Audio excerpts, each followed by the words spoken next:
Syukur kehadirat Tuhan Yang Maha Esa, pada kesempatan kali ini kita semua masih diberi kesehatan dan kesempatan yang luar biasa untuk menggali dan berbagi ilmu dalam acara Ore Manis, obrolan bersama pebisnis KSKM 2022 dengan judul Entrepreneur Development Training and Sharing One Step Closer to Become Successful Young Entrepreneurs. Dan tidak lupa sholawat serta salam kita curahkan kepada junjungan kita Nabi Muhammad SAW. Sebelumnya, perkenalkan saya Anissa selaku Master of Ceremony yang bertugas untuk memandu jalannya acara pada hari ini. Selanjutnya adalah pembacaan doa. Kepada panitia yang bertugas kami persilahkan. Baik, terima kasih MC. Bismillahirrahmanirrahim. Assalamualaikum warahmatullahi wabarakatuh. Selamat pagi dan salam sejahtera bagi kita semua. Hadirin yang berbahagia, marilah kita berdoa menurut agama dan keyakinan masing-masing supaya kegiatan yang akan kita lakukan pada hari ini bermanfaat bagi kita semua. Dan izinkan saya untuk memadunya sesuai dengan tuntunan agama Islam. Kepada yang beragama selain Islam dimohon untuk menyesuaikan. Auzubillahiminasyaitonirrajim. Bismillahirrahmanirrahim. Alhamdulillahirabbil alamin wassalatu wassalamu ala asrofil anbiya'i wal mursalin wa ala alihi wa sahbihi ajmain. Allahumma ya Allah ya Tuhan kami, tiada kata dan rasa yang pantas kami haturkan kepadamu pagi hari ini selain syukur kami yang Engkau anugerahkan kepada kami, sehingga kami bisa hadir bersama untuk mengikuti rangkaian acara Ore Manis hari kedua pada hari ini. Untuk itu ya Allah, ya Rahman, ya Karim, jadikanlah acara kami ini sebagai acara yang Engkau ridhoi, yang membawa barokah, rahmat, taufik, dan hidayah untuk kami semua. Ya Allah yang Maha Kuasa, kami menyadari bahwa jabatan dan kekuasaan adalah amanah. Oleh karena itu ya Allah, tumbuhkanlah pada kami inovasi kerja yang baik dalam setiap pelaksanaan tugas, kekuatan, dan kemampuan, sehingga kami mampu mengemban tugas dan tanggung jawab yang diberikan kepada kami.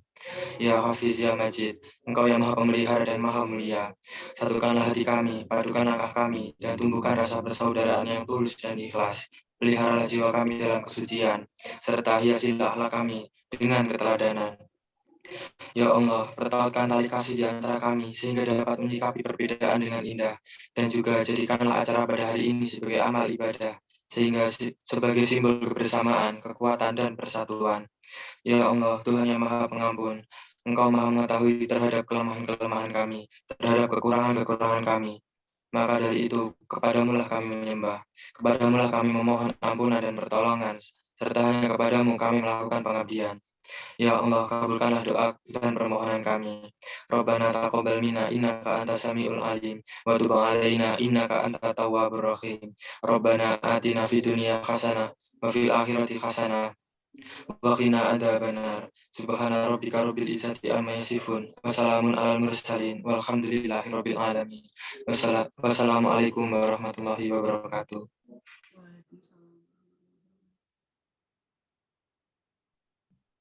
Kepada panitia yang bertugas kami ucapkan terima kasih. Baik teman-teman semuanya, pertama-tama saya akan memberikan sedikit gambaran mengenai acara kita pada pagi hari ini, yaitu Ore Manis dan Martijar KSKM 2022. Dengan tujuan utama kami dari panitia ingin memberikan ruang bagi teman-teman semua untuk sharing atau berlatih serta berdiskusi dengan para pemateri hebat kita yang hadir pada acara hari ini. Sebelum kita masuk pada acara inti, marilah kita mengucapkan basmalah bersama-sama untuk kelancaran acara kali ini. Bismillahirrahmanirrahim.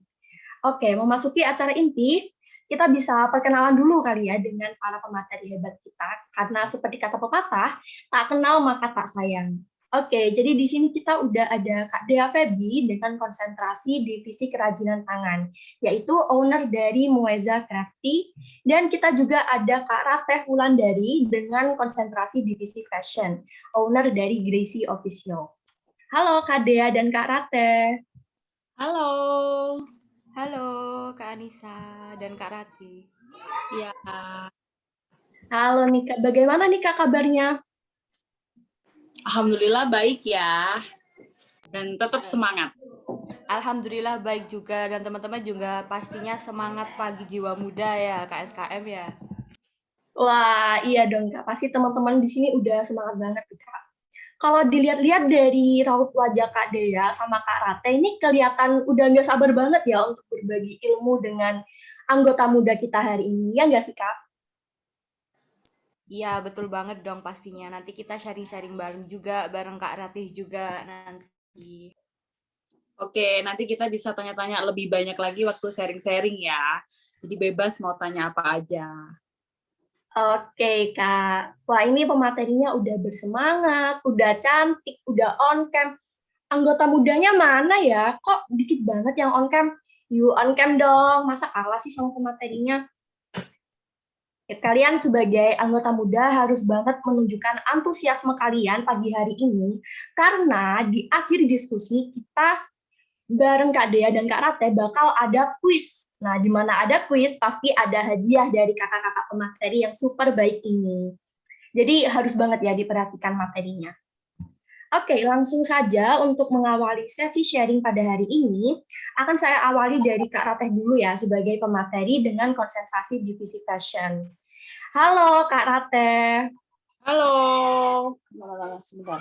Mau ambil apa? Halo, ya sorry ya, ada mama aku. Boleh dong Kak perkenalan dan diceritain terlebih dahulu bisnis fashion apa sih yang sedang digeluti oleh Kak Rateh saat ini? Oke, perkenalkan nama saya Rate Wulandari, bisa panggil Kak Rate atau Kak Wulan. Biasanya kalau teman lama aku, mulai dari SD sampai SMA, manggilnya Wulan. Tapi kalau teman-teman aku yang university, pasti panggilnya Rate gitu. Nah, kebetulan sebenarnya bidang fashion ini baru berdiri 2 tahun sih gitu. Karena masa pandemi, jadi aku coba-coba buat nerusin passion aku yang memang dulu pernah aku geluti, terus kepotong sama aku nerusin sekolah S2, jadinya baru kemarin itu aku terusin lagi gitu. Which is nama all shop-nya itu Gracie Official. Nah, nanti bisa di-follow ya. Follow Gracie Official, nanti ada hadiahnya tuh di belakang. Bisa cewek, cowok bebas. Karena kita kebetulan juga ada produk cewek sama cowok kayak gitu. Cukup ya perkenalannya ya. Oke, mungkin kalau karate ada video atau foto yang bisa di-share untuk teman-teman anggota muda juga boleh banget nih, Kak. Oke, mungkin nanti di tengah-tengah aja kali ya, yang waktu sharing biar nggak bosan. Jadi nanti kita ada sharing session. Aku mau tunjukin sesuatu nih, video yang biar teman-teman itu aware gitu. Oke, kalau boleh tahu dari mana sih Kak ide awal usaha Kakak bisa sampai kepikiran untuk memulai usaha di bidang ini dan bagaimana prosesnya dalam mengolah ide tersebut hingga menjadi bisnis yang sukses seperti saat ini? Oke, jadi sebenarnya semua itu bisa berbisnis ya menurut saya. Tapi tergantung dia ada passion, hobi, kesenangan atau yang digeluti gitu. Nah kebetulan saya waktu SMA itu tuh udah suka baju sih gitu. Nah awal kuliah, which is 12 tahun yang lalu, sekarang saya umur 29, 12 tahun yang lalu semester 1 di S1 itu saya sudah berjualan gitu. Jadi dulu jualannya itu yang simpel-simpel aja. Jadi kerudung gitu. Habis gitu dijahit pinggir kasih label. Tapi label sendiri ya. Saya nggak beli terus dijual lagi gitu nggak. Memang saya bikin brand sendiri. Dulu namanya bukan Gracie Official gitu. Alia Hijab kalau dulu. Fokusnya di situ. Nah, saya itu kalau dibilang dari ide itu nggak ada ide. Kebetulan memang mama papa saya itu jualan gitu. Kok enak ya kayaknya jualan gitu. Coba deh, aku bisa nggak jualan gitu. Nah akhirnya aku try. Alhamdulillah sih dari teman-teman dulu tuh yang beli teman-temanku waktu aku S1 gitu. Ayo beli dong, ini kerudung 30 ribuan, 35 ribuan. Nah banyak gitu. Itu belum ada strategi. Pokoknya bikin di label jual gitu. Nah, waktu itu online juga sih via BBM gitu. Fotonya juga dari teman-teman aku sendiri gitu. Sama waktu itu aku sendiri juga sih yang moto, temanku yang bantuin gitu, styling dan lain-lain kayak gitu. Jadi kalau dibilang idenya dari mana? Memang dari circle keluarga sama passion-nya aku sendiri udah ada di bidang fashion kayak gitu. Wah, keren banget, Kak. Jadi berawal dari passion, kesukaan terhadap fashion, hingga direalisasikan menjadi sebuah bisnis yang sukses ya, Kak. Iya, alhamdulillah. Oke, Kak. Jadi, seperti yang kita ketahui, yang namanya berbisnis itu pasti nggak selamanya mulus, ya nggak sih, Kak? Iya, betul. Nah, apa aja sih, Kak, halangan atau rintangan yang seringkali Kakak temui saat merealisasikan ide bisnis Kakak ini? Dan kita juga pengen tahu nih, bagaimana cara Kakak untuk menghadapi rintangan tersebut. Nah, sebenarnya kalau kita bilang tentang halangan, itu semua pasti ada sih. Cuman tergantung sama mindset kita. Kita menganggap halangan itu sebagai motivasi atau sebagai apa ya, masalah yang memang kita nggak akan bisa melewati itu. Biasanya kalau para pemuda-pemuda ketika kita jualan nggak laku gitu, udah males off gitu. Nah, tetapi kalau saya pribadi, ini halangan ya. Justru malah halangan itu sebagai tapakan kita buat maju satu langkah gitu. Semakin kita melangkah lebih panjang, lebih banyak, itu pasti banyak halangannya. Contohnya tuh kalau di fashion ya, satu udah pemotretan, barangnya harganya udah murah, kenapa nggak ada yang beli? Itu satu halangannya. Terus strateginya gimana biar supaya barang itu terjual gitu. Waktu itu mau nggak mau aku door to door itu nawarin tuh ke teman-teman, nge-DM-in semua teman aku yang aku kenal, semua saudara yang aku kenal. First aku suruh follow Instagramnya Gracie dulu. Terus habis gitu aku chat personal tuh gitu, beli dong baju aku, mau nggak gitu, harga diskon deh, harga separuh deh, karena memang udah nggak laku gitu, nggak ada yang beli, entah akunya ada salah pemilihan motif, salah pemilihan model, terus harganya nggak cocok, akhirnya nggak laku. Strateginya ya tetap terus berusaha, gimana caranya semaksimal mungkin, pokoknya kita out of the box ya. Jadi apapun yang masih bisa kita lakukan, harus kita lakukan sampai titik darah penghabisan, kayak gitu sih. Entah kalau misalnya aku nggak nemu solusi gitu, aku bisa sharing ke orang tua aku, ke saudara aku, atau ke suami aku kalau sekarang, kayak gitu. Jadi halangan pasti ada, tapi kita harus tetap semangat, tetap cari tahu. Insya Allah kalau kita itu energinya full, mau berusaha, semangat, pasti bisa. Kayak gitu. Wah, keren banget, Kak. Jadi kita harus menganggap rintangan-rintangan ini menjadi suatu motivasi untuk menjadi sebagai batu loncatan untuk menjadi lebih baik ya, Kak. Iya, betul. Ya. Dan sebagai seorang wirausaha harus selalu problem solving ya, Kak, terkait strategi untuk melewati rintangan-rintangan tersebut. Iya, pasti dalam setahun kita evaluasi ya. Tahun ini kita itu nemuin rintangannya apa sih gitu. Oh ya, ini misalnya kompetitor itu barangnya sama, terus habis itu suppliernya sama, tapi kenapa kita jualnya bisa lebih mahal gitu, kenapa dia enggak gitu, pasti nemuin kayak gitu.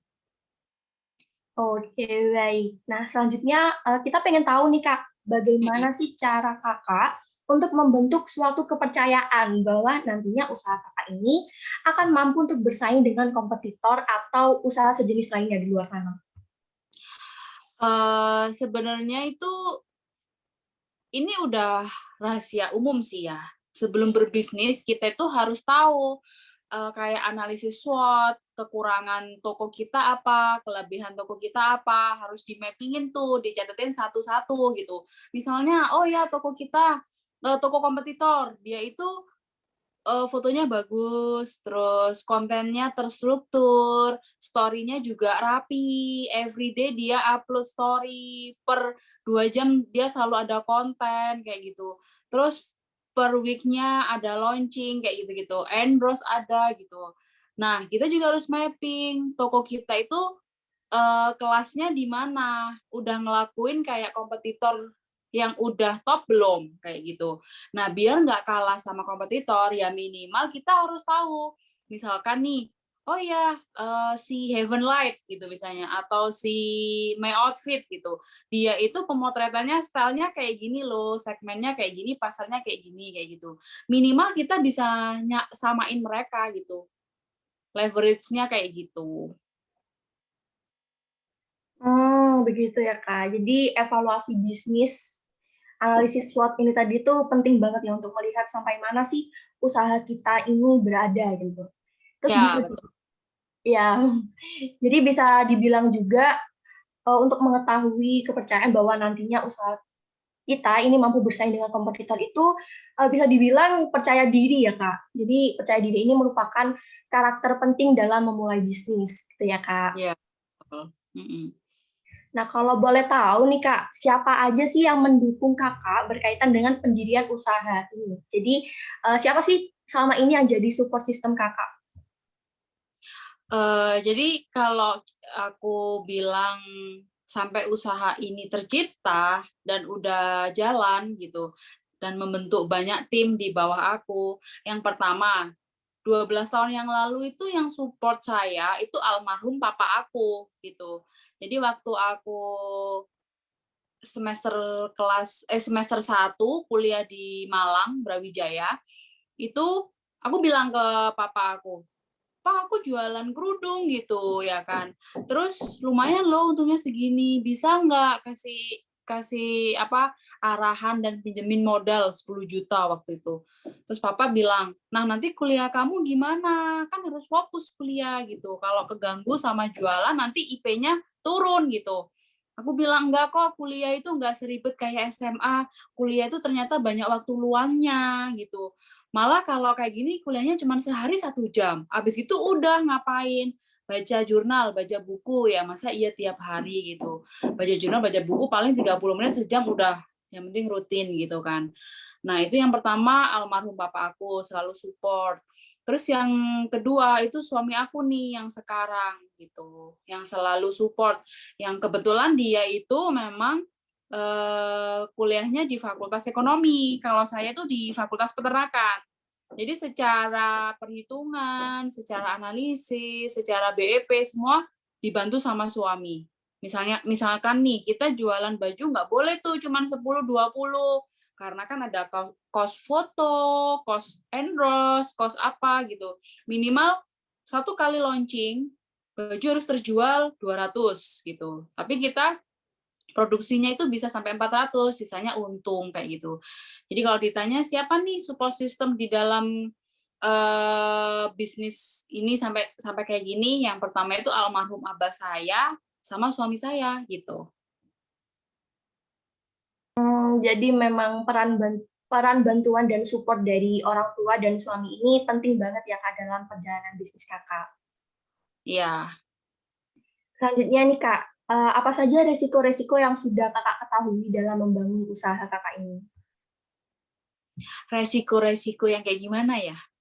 Bisa lebih detail nggak? Mungkin resiko-resiko dalam berbisnis, kayak di awal bisnis Kakak udah tahu resikonya nanti bakal banyak kompetitor, semacam kayak gitu Kak. Menurut aku, kalau kita mau memulai berbisnis itu nggak usah pikirin resiko dulu. Yang penting jalani gitu. Nah, sembari jalani itu kalau kita enjoy, kita tuh nggak akan mikirin resikonya apa gitu. Cuman kayak, loh kok itu udah keluar produk lebih bagus ya, motif kita kok belum dikeluarin, takut nggak laku kayak gitu.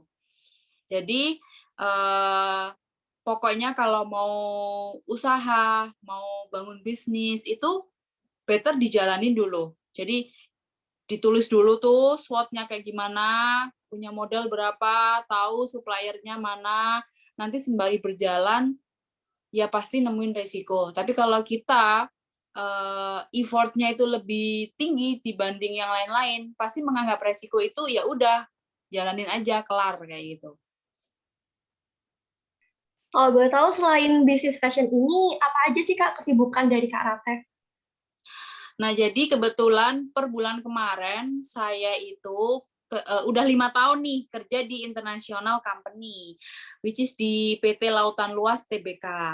Nah, saya sebagai konsultan nutrition di bidang ternak, khususnya di poultry. Nah itu abis itu kan pandemi tuh.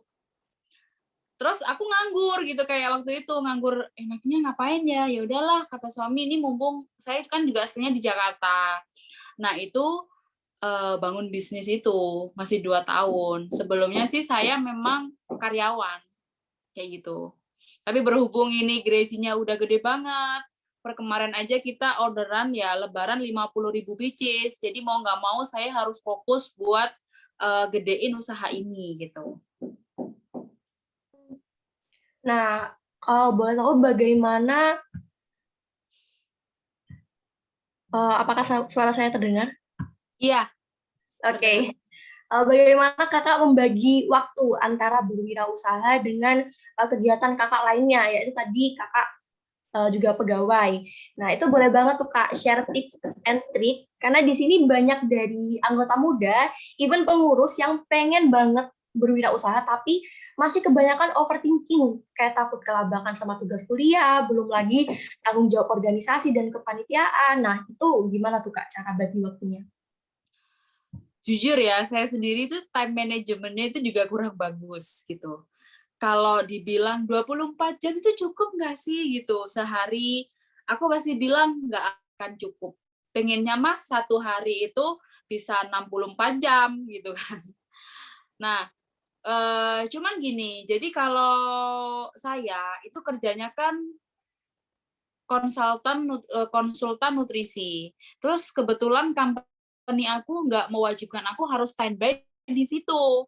Intinya gini, kalau international company, project nih setahun, minimal itu ada banyak tuh, bos kasihin list, kita harus approach perusahaan ayam, Java, Popan, apa aja lah gitu. Terus yang goal itu ada berapa gitu, yang goal 3 gitu. Ya udah selama setahun, yang penting targetnya kita 3 perusahaan, kita trial produk kita kayak gitu. Dan nggak harus stay.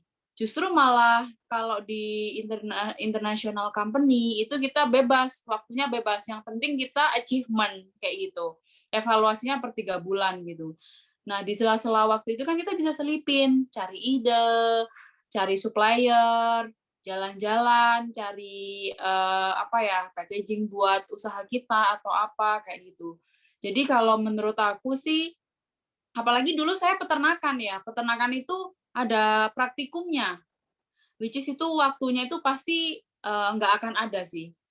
Nah, tapi kalau udah niat pengen cari uang tambahan, pengen cari experience, biar nanti setelah lulus, kalau misalnya cari kerjaan nggak keterima, ya udah usaha sendiri, kayak gitu. Itu lumayan sih. Jadi memang kalau kuliah mah bisa aja ya. Jadi pasti waktunya itu nggak kayak SMA. Kalau SMA jam 7 sampai jam 1 siang pasti di sekolah.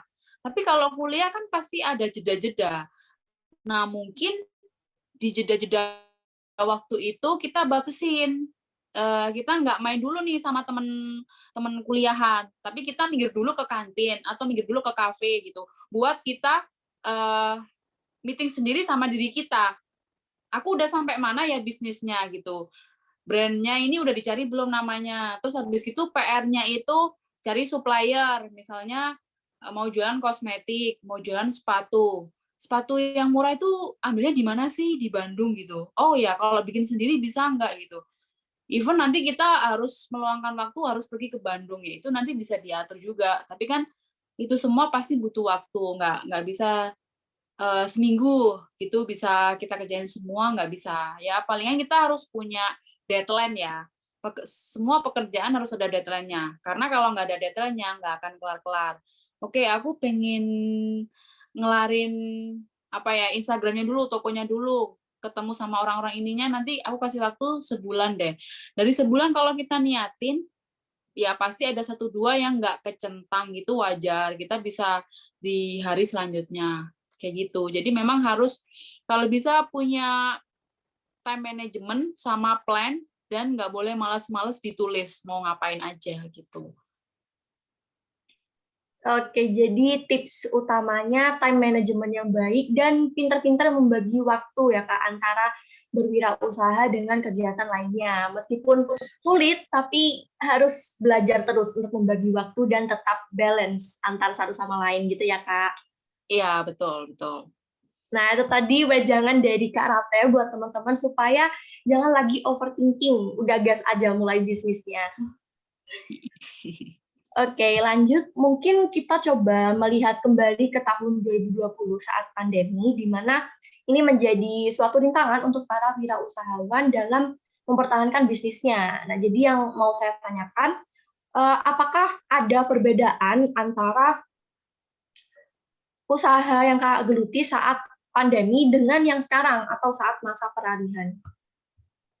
Nah, justru saya kalau yang ini nggak bisa jawab, karena kan saya startnya itu di masa pandemi gitu. Di masa pandemi justru kita WFH, nggak ngapa-ngapain di rumah, akhirnya saya cari kesibukan. Kira-kira peluang apa ya yang bisa menghasilkan sesuatu gitu. Oke, kita berbisnis online aja gitu. Berbisnis online yang mana passionnya sesuai dengan passion aku, baju wanita, baju muslim wanita, dan kita ciptain baju yang nyaman buat di rumah gitu.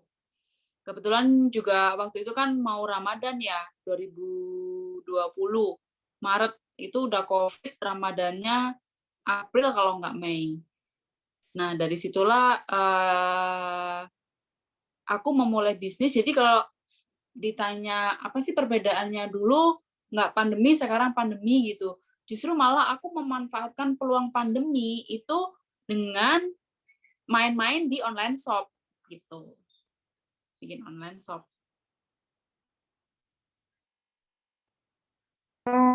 Jadi kalau karate ini mencari dan memanfaatkan peluang saat pandemi ya Kak, yaitu memulai bisnis online baju muslim wanita yang sesuai dengan passion karate di bidang fashion. Iya, betul. Oke, jadi itu tadi pertanyaan terakhir ya untuk karate. Mungkin untuk penutupnya kita pengen tahu nih Kak, apa harapan Kakak untuk kemajuan usaha Gracie Official? Harapannya sih ke depannya Gracie bisa merekrut karyawan lebih banyak lagi dan bisa bersaing di Indonesia lah, jadi top one-nya dulu dah gitu. Terus semangat juga buat adik-adikku. Jadi kalau mau usaha langsung aja dicoba gitu. Sebelum aku bisa membangun Gracie, sebelumnya aku juga udah jatuh bangun berkali-kali bikin usaha kayak gitu. Yang penting aku udah nawar-nawarin, ayo beli kayak gitu itu udah lewat masaku. Nah, sekarang ganti masa-masa adik-adikku nih gitu. Jadi mahasiswa Universitas Jember harus bisa bikin usaha sendiri, produk sendiri, nggak boleh kalah sama yang lain kayak gitu.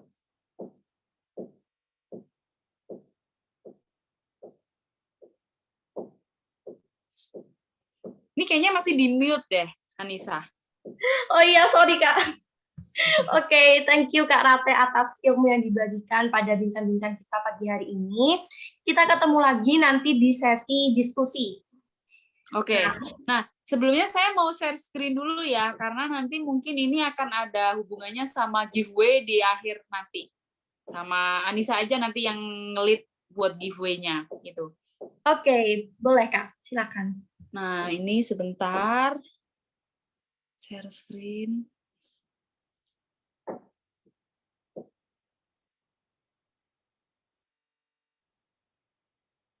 Udah ya ini ya?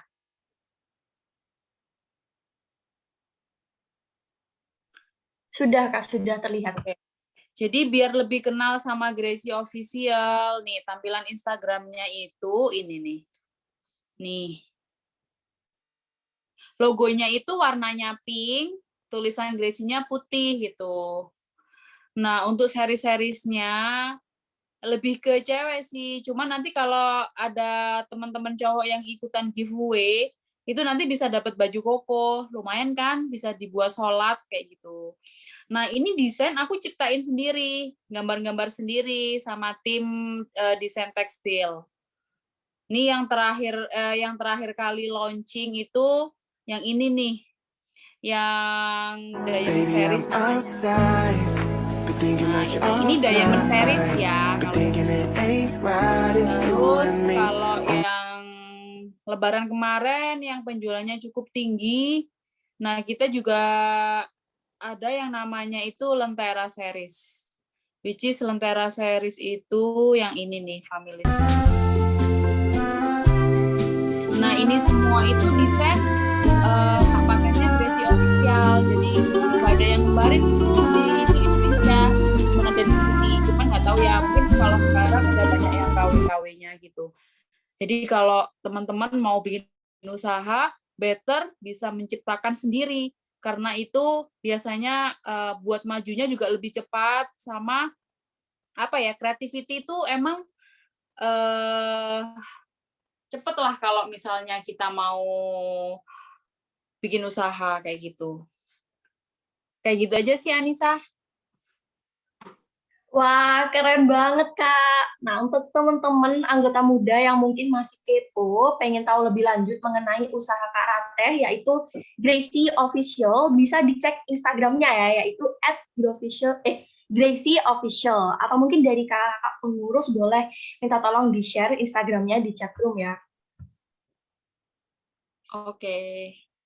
Oke, sekali lagi thank you Kak Rateh atas ilmunya yang telah Thank you, diberikan. Anissa, sama teman-teman yang udah mau mendengarin gitu. Berarti ini aku stop dulu ya videonya ya. Iya, boleh Kak.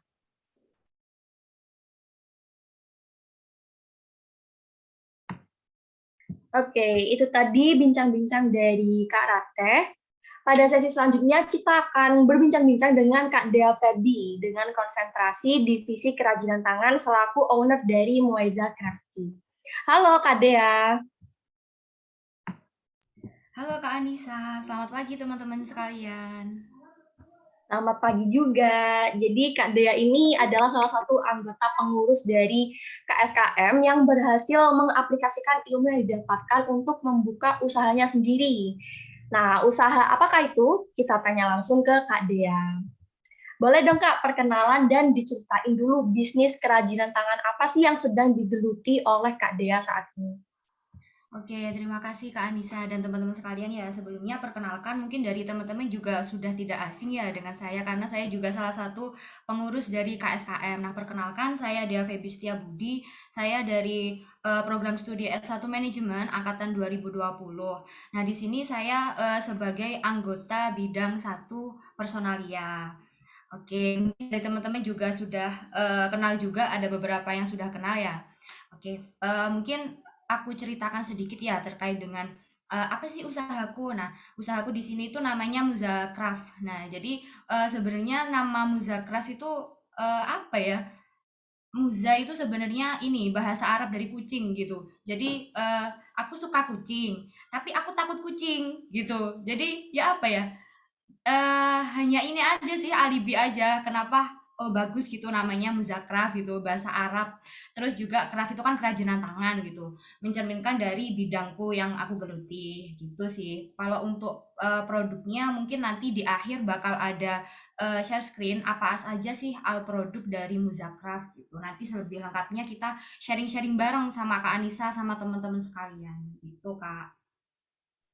Wah, oke. Mungkin pertama-tama sama kayak Karate tadi ya, aku mau nanya mengenai latar belakang munculnya ide awal untuk usaha yang kakak geluti ini.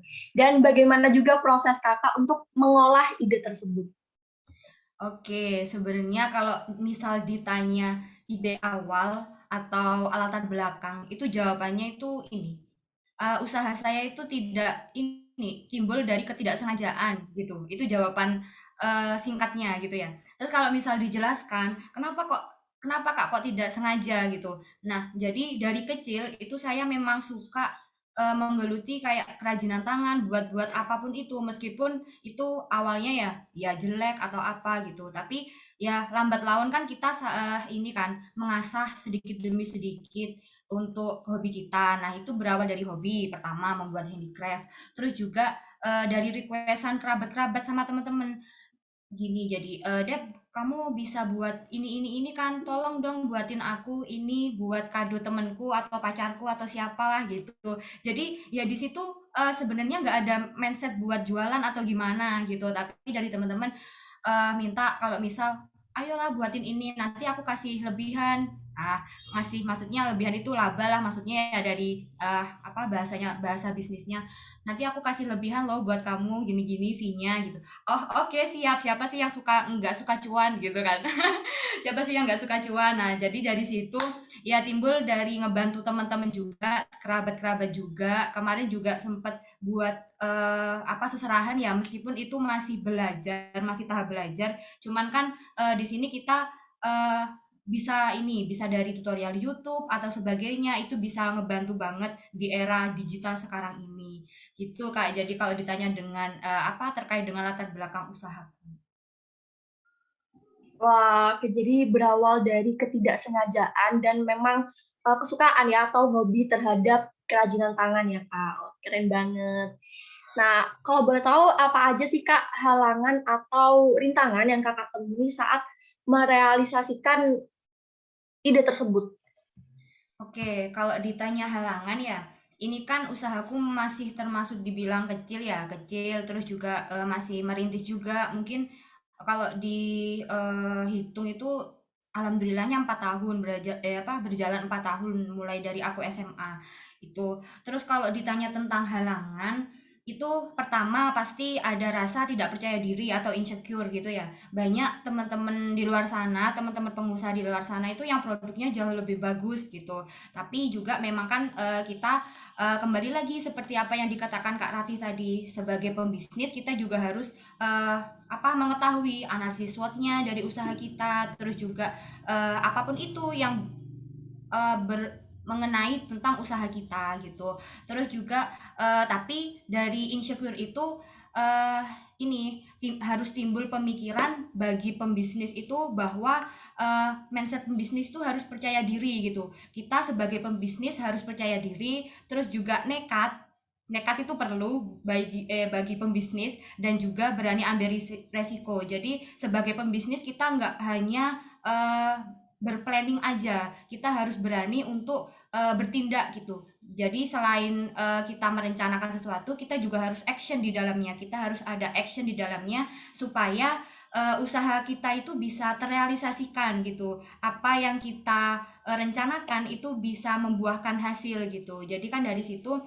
kita juga ada timbul, wah aku ini bisa gitu. Kita harus percaya diri dulu, baru kita bisa meningkatkan apa sih yang kita inginkan gitu. Kita sebenarnya memiliki imajinasi yang banyak, apalagi pemuda-pemuda kan, mahasiswa. Itu pasti imajinasinya bagus-bagus banget gitu. Mungkin bisa ikut bisnis plan ataupun juga bisa ikut PKN kewirausahaan. Itu juga bisa banget buat ningkatin kreativitas teman-teman di bidang kewirausahaan gitu Kak Anissa. Oke, jadi dari Kak Dea untuk mengatasi halangan atau rintangan ini kita harus percaya diri dan nggak boleh insecure ya Kak. Pokoknya dilakuin aja dulu atau nekat gitu ya sembari ada perencanaan terkait bisnisnya juga. Nah, selanjutnya ini teman-teman anggota muda pada kepo nih Kak. Bagaimana Kak Dea membentuk suatu kepercayaan bahwa nantinya usaha kakak ini akan mampu untuk bersaing dengan kompetitor atau usaha sejenis lainnya di luar sana. Oke, untuk membentuk kepercayaan diri itu sebenarnya kembali lagi kepada diri kita masing-masing ya teman-teman ya. Kembali kepada diri kita masing-masing yang tadi aku awal dibilang bahwa percaya diri perlu, terus kemudian kita juga ikhtiar untuk meningkatkan usaha kita. Nah, setelah kita ikhtiar, berusaha, nah setelah itu kita bertawakal. Nah, gitu. Kita sudah usaha, terus kita menyerahkan apapun usaha kita kepada Tuhan Yang Maha Esa gitu. Apapun yang kita usahakan pasti kita kembalikan kepada Tuhan yang memberi rezeki, yang memberi apapun itu. Nah, ikhtiarnya itu dalam bentuk apa sih Kak? Nah, kalau ditanya tentang ikhtiar, nah di sini mungkin untuk usahanya sendiri ya, kalau untuk aku itu ya dengan mengembangkan ide. Nah, gitu. Jadi nggak hanya berfokus pada buket saja, tidak hanya berfokus pada snack tart aja. Kita harus bisa belajar lain-lain gitu, mungkin dari snack tart, terus kita mungkin musim orang nikah ya, nah kita bisa belajar kayak buat apa seserahan, terus juga buat lain-lain apapun itu, hampers dan lain-lain itu bisa kita pelajari untuk itu. Terus juga apa namanya, kita juga harus mengembangkan keunikan produk gitu. Jadi selain namanya banyak varian, kita juga harus memikirkan uniqueness-nya itu apa sih dari produk kita. Nah, itu perlu dipikirkan oleh teman-teman pembisnis, para pembisnis. Apalagi teman-teman pembisnis muda ya, young entrepreneur, itu harus dipikirkan tentang uniqueness produknya. Apa sih yang membedakan produk kalian dengan produk-produk di luar sana? Nah, itu perlu. Terus kemudian ada juga satu perkataan yang selalu aku ingat dari salah satu pembisnis sukses di Indonesia, yaitu Bapak Bob Sadino. Nah, beliau berkata seperti ini. Setinggi apapun pangkat yang dimiliki oleh pebisnis, oleh kalian, oleh Anda, nah itu kalian tetap pegawai gitu. Jadi setinggi apapun pangkat kalian, Anda itu tetap pegawai.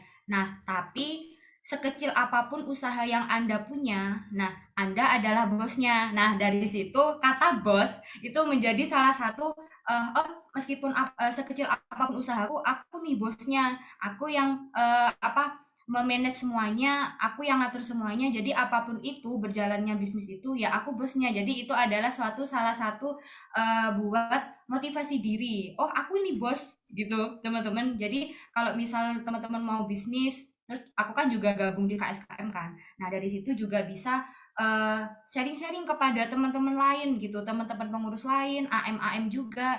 Itu mungkin dari teman-teman juga ada yang punya bisnis. Nah, itu bisa saling sharing-sharing untuk lebih meningkatkan pengalaman entrepreneur dari masing-masing pengurus ataupun AM gitu. Jadi manfaatnya itu juga ikut KSKM gitu. Oke, jadi kunci kepercayaan terhadap bisnis kita dari Kak Dea Febi ini, kita harus selalu tawakal dan ikhtiar ya Kak, selalu berusaha untuk menjadi lebih baik. Oke, selanjutnya seperti halnya Kak Rateh, kita juga pengen tahu nih Kak, siapa saja yang mendukung Kakak berkaitan dengan pendirian usaha ini? Karena kan Kakak juga mahasiswa, pasti butuh banget yang namanya support system biar makin pede buat memulai usahanya. Oke, kalau ditanya tentang siapa sih support sistemnya gitu ya. Pokok yang pertama bukan Ayang ya, karena aku belum punya Ayang. Jadi Ayangnya masih not available gitu, masih belum diketahui gitu. Jadi ya nomor satu adalah Tuhan Yang Maha Esa. Terus kemudian nomor dua adalah kedua orang tua yang selalu yang selalu mendukung apapun itu bakatku, apapun itu keinginanku pasti didukung apapun itu pokok yang terbaik gitu aja sih, nggak terlalu neko-neko aja. Dan yang ketiga adalah teman-teman sekitar, sahabat-sahabat yang ngebantu promosi atau mungkin promosinya mulut ke mulut gitu ya.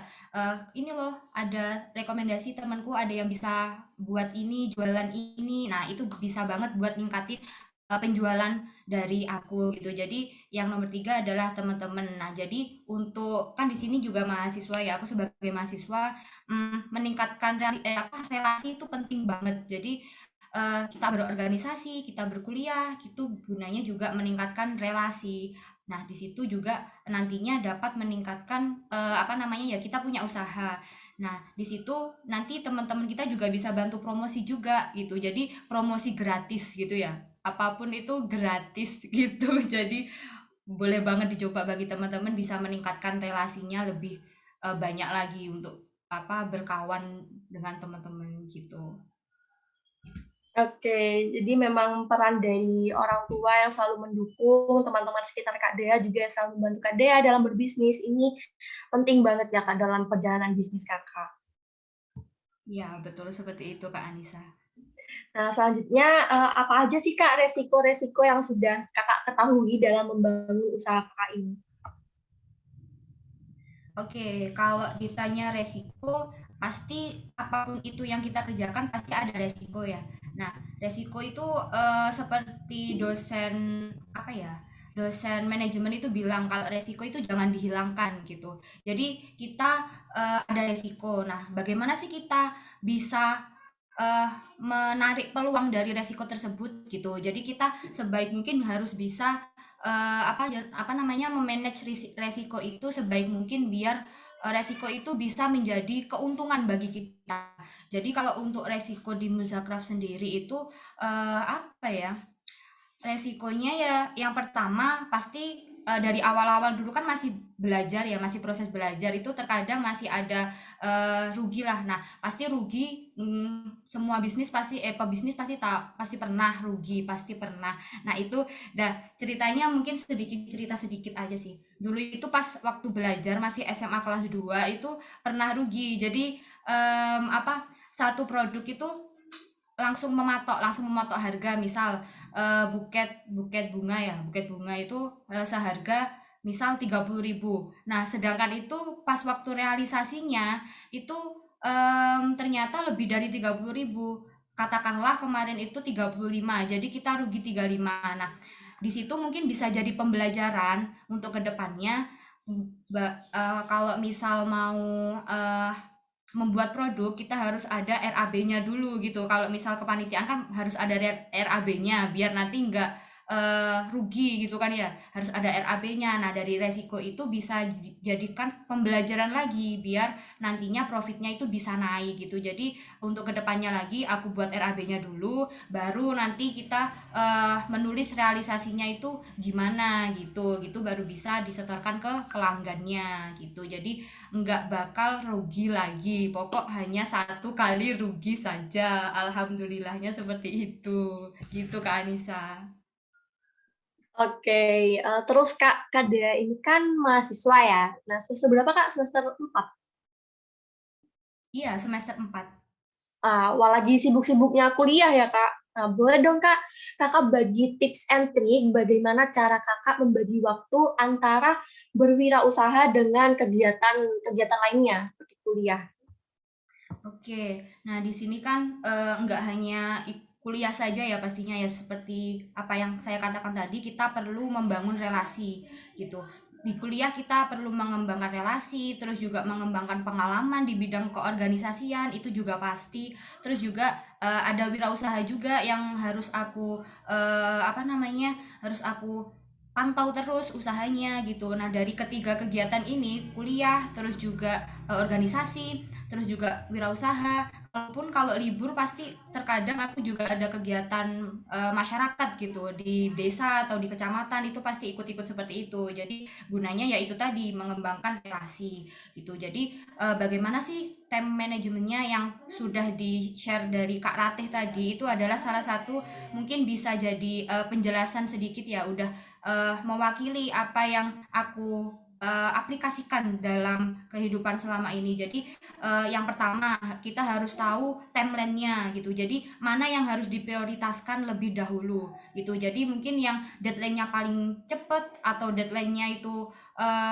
paling lama itu mungkin bisa disusun rundown-nya gitu. Mana sih yang harus dikerjakan dulu gitu. Jadi harus seimbang antara kuliah, organisasi, usaha, ataupun kegiatan masyarakat jika teman-teman ikut kegiatan masyarakat gitu. Jadi harus pinter-pinter nih memanage waktunya. Kan teman-teman juga udah mahasiswa pastinya udah tahu bagaimana cara memanage waktu yang baik gitu Kak Anissa.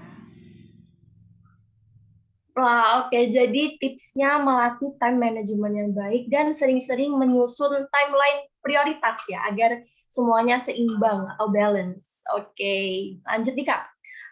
Aku mau tanya Kak, selama pandemi, apakah ada perbedaan dalam menjalankan usaha yang Kakak geluti dengan sekarang atau post pandemi atau masa peralihan?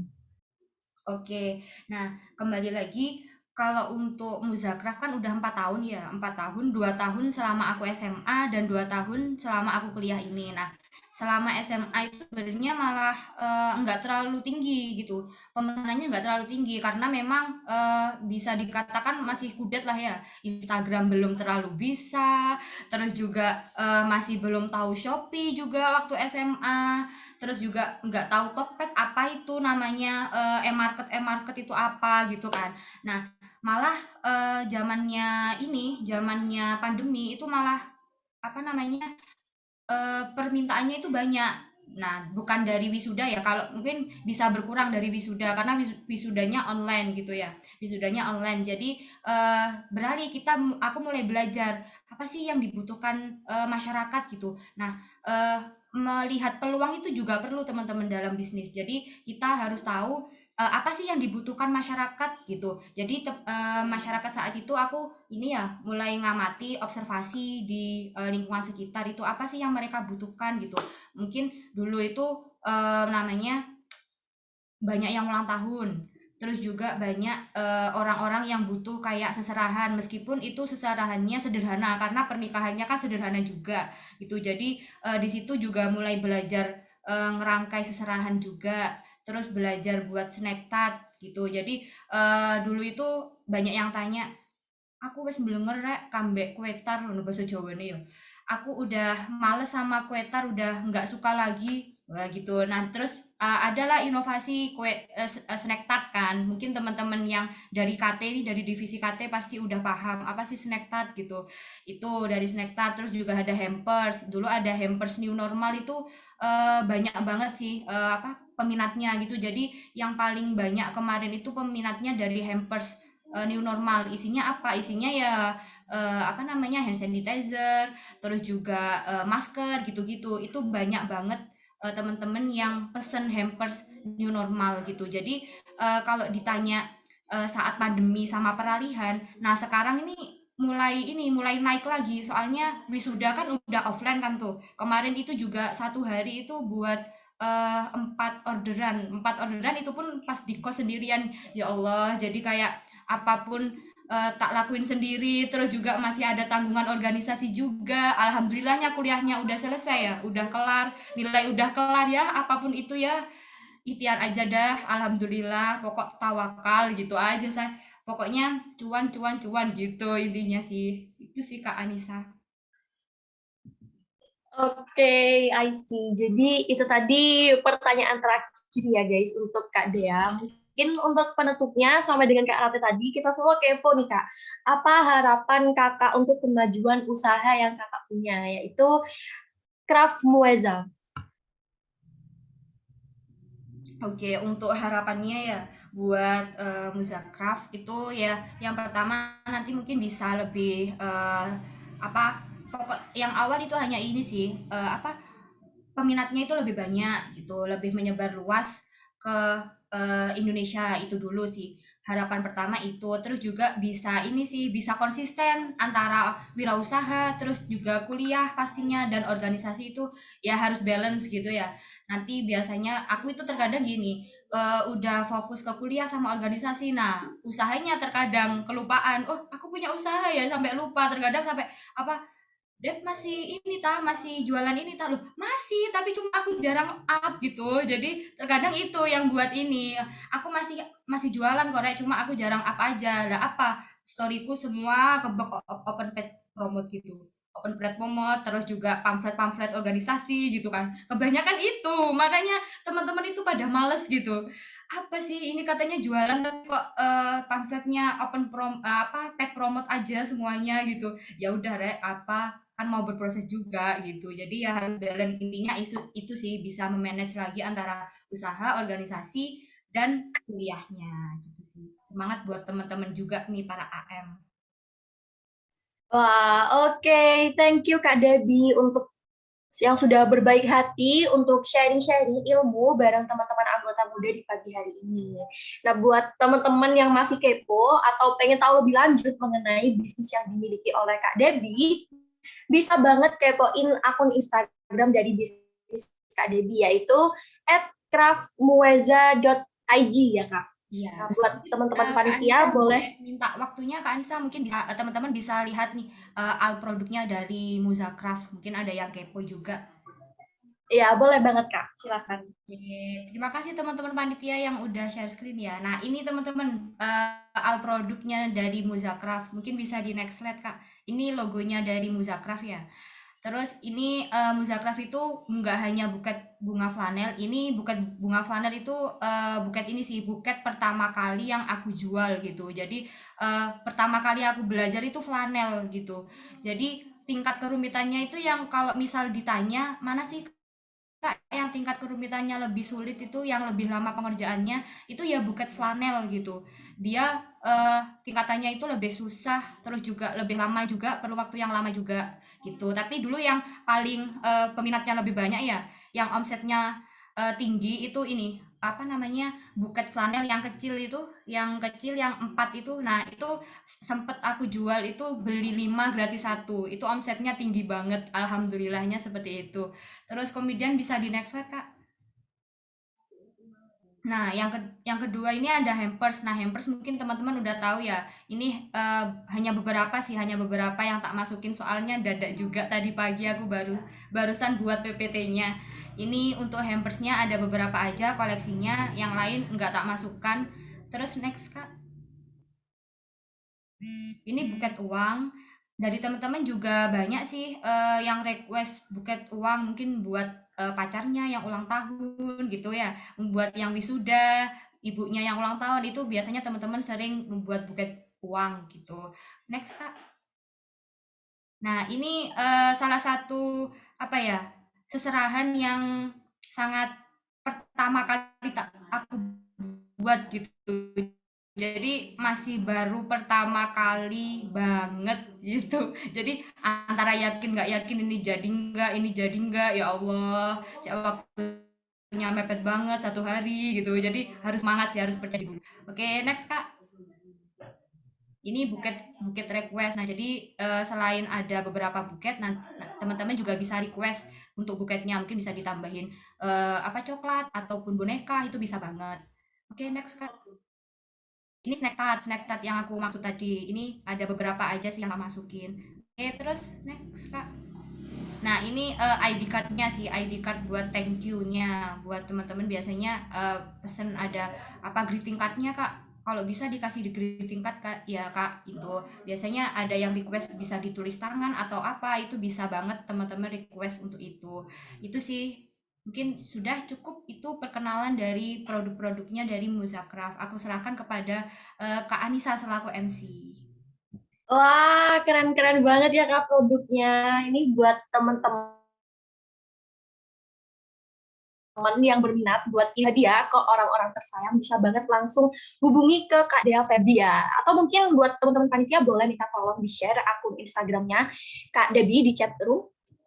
Oke, sekali lagi terima kasih Kak Dea Febi udah meluangkan waktunya untuk sharing hari ini bersama dengan anggota muda lainnya. Oke, terima kasih kembali Kak Anissa dan teman-teman AM semuanya. Semangat ya teman-teman berproses untuk menjadi pembisnis muda yang sukses.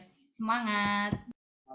Thank you, Kak. Oke, selanjutnya memasuki sesi diskusi. Bagi teman-teman yang ingin bertanya, baik ke Kak Dea maupun Kak Rate, bisa dipersilakan untuk menyampaikan pertanyaannya langsung, boleh open mic maupun melalui chat dalam forum Zoom ya. Yuk, teman-teman maksimalkan sesi diskusi kali ini untuk menggali informasi sebanyak-banyaknya. Karena kalau bukan sekarang, kapan lagi kita bisa tanya ke kakak-kakak yang super hebat ini, ya kan? Wah, ini udah ada beberapa nih. Ada Sulaiman Rosid. Ayo, bisa. On mic. Baik, terima kasih Kak MC. Untuk pertanyaan saya, yaitu untuk tetap memuaskan pelanggan dan memenangi persaingan dengan kompetitor, seorang pengusaha kan harus mengikuti tren yang ada. Dan tren ini biasanya seringkali berubah-ubah, khususnya dalam bidang fashion dan kerajinan ya. Nah, bagaimana cara kakak dapat beradaptasi dengan perubahan tren yang sedikit banyak itu mempengaruhi bisnis? Seperti itu pertanyaan saya, Kak. Oke, terima kasih Sulaiman Rosid. Boleh dari Kak Rate dulu atau Kak Dea? Dipersilakan. Oke, terima kasih pertanyaannya. Jadi sebenarnya tentang tren itu tergantung sudut pandang ya.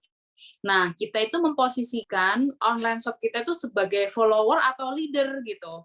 Nah, which is kalau kita jadi leader, kita nggak usah mengikuti tren. Justru kita menciptakan sesuatu yang online shop lain itu bakal follow kita gitu. Kayak misalnya kalau Kak Sulaiman pernah belanja online di mana? Kalau Eh, brand cowok. Oh, untuk saya belum pernah beli di online sih, Kak. Oke, misalnya Erigo. Pernah dengar Erigo nggak? Pernah. Nah, Erigo itu menurut saya dia tipe all shop yang leader gitu. Jadi dia nggak usah bingung mikirin tren-tren kemana. Justru dia yang menciptain produk kaos oblong, terus habis itu tinggal disablon kata-kata kayak gitu. Nah, itu tergantung kita mau ngebawa toko kita kemana gitu. Jadi misalnya nih kita, karena dia mungkin udah ada tim kreatifnya ya, jadi dia nggak usah bingung-bingung mikirin tren gitu. Nah, tapi kalau kita masih all shop yang masih belajar, masih coba-coba, emang kita follower. Jadi kita cari aja toko yang paling rame yang mana, ya udah kita tiru gitu aja. Nanti kalau timnya kita udah banyak, timnya kita udah lengkap, kita bisa campaign seluruh Indonesia, menciptakan dan merajuni semua orang-orang supaya beli baju kita. Kayak gitu sih kalau dari saya.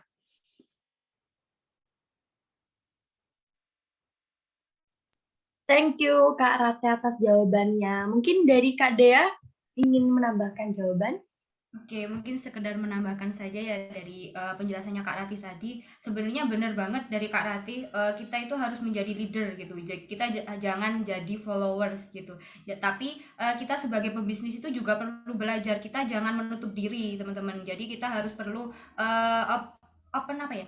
Open gitu kepada Open minded. ya, open minded Kak. Jadi kita harus peka terhadap apa sih masyarakat itu yang sekarang sedang tren gitu. Kita harus belajar di situ. Apalagi kan kita sebagai mahasiswa ya. Kita sebagai mahasiswa kita pasti juga ada tugas analisis gitu. Kita harus peka terhadap masyarakat, apa gaya hidup sekarang yang sedang tren gitu. Kita perlu belajar tentang itu gitu. Jadi betul yang apa yang dikatakan Kak Rate tadi, kita harus sebagai leadernya gitu. Kita bukan hanya sebagai follower atau mungkin meniru teman-teman, oh teman-teman buat ini gitu, pembisnis ini buat ini gitu. Jadi kita harus menciptakan hal-hal baru gitu. Kita harus menciptakan ide-ide baru buat produk kita gitu. Gitu aja sih tambahannya dari aku. Oke, thank you Kak Dea dan Kak Rate atas jawabannya. Gimana Sulaiman? Apa jawabannya sudah menjawab pertanyaan dari Sulaiman? Menurut saya jawabannya sudah cukup jelas ya. Terima kasih untuk Kak Ratih dan Kak Dea.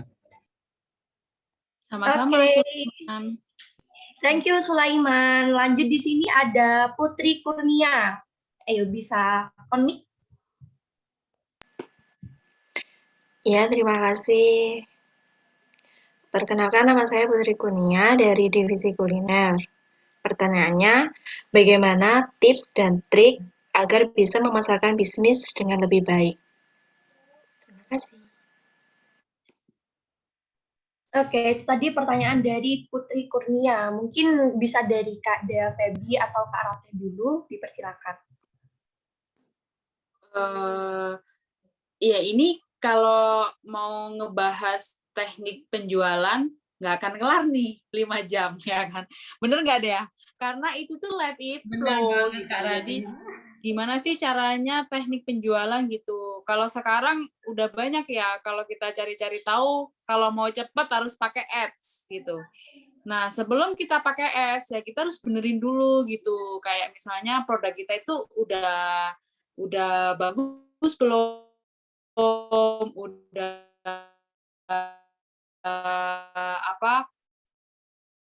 harganya udah bersih. Kalau mau tahu cara teknik jualan itu, kita itu harus benar-benar berproses dulu. Apa sih yang menyebabkan nggak bisa jualan? Nanti di situ tuh akan improve kayak ilmu one by one gitu.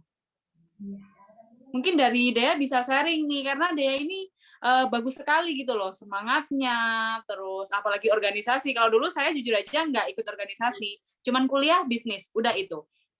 Masyarakat juga nggak begitu, justru malah kayak temen di kuliahan itu jarang gitu, karena memang aku 70% bisnis, 30% kuliah kayak gitu. Mungkin dari bahasa yang lebih simpel sama pengalaman, Dea boleh sharing deh cara berjualan sama strateginya kayak gimana kayak gitu.